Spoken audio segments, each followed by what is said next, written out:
უბრალო ადამიანის ერთ-ერთი თვისება რა არის? იცით, ურთიერთობაში მარტივია მასთან ურთიერთობა.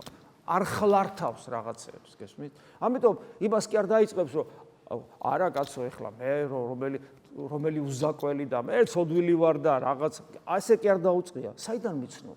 ანუ წაყვა დიალოგში, ანუ ის უზაკველი რო ხარო, არ დაუწყია არა კაცო, არა ვარ, სრულ თავდაბლობა რასაც ქვია. წაყვა ამ ურთიერთობებში უბრალო არ შეაწუხა, არ შეავიწროვა ქრისტე. დისკომფორტი არ შეოქმნა, შეაქო, მიიღო ეს ქება. საიდან მიცნობ ეუბნება? გესმით? იმიტომ რომ ხანდახან ადამიანს მე მქონია ეგეთ შემთხვევები, რომ ადამიანს რაღაცა კაის რო გააკეთებს, ხო, რაღაცა მოგეწონება და შეაქებ და წაუკითხია იმას კიდე, რომ ქება ცუდიაო და ისე შემოგიტევს, რას მაქეფო, რომ ბოდიშების ხდა გიწევს მერე და აბა ეგ რა ნორმალურია, გესმით? ეგეთ შემთხვევები მქონია ხოლმე და მერე წუხდები და ესეც ხოთაშორის ერთ-ერთი მიზეზი, აი ესეთი უხეშობისა ასეთ დროს არის ტრადიციისგან მოწყვეტილობა.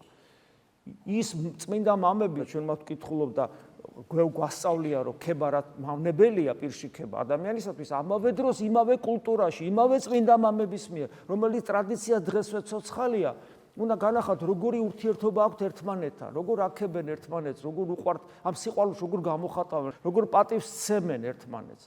ეს იმდენად არის არა ის, რომ აი შენ გაქებ რო თავში აგივარდი, არამედ გამოხატავ პატივისცემას შენ როგორც ღვთის ხატი და მსგავსის მიმართ, გესმით?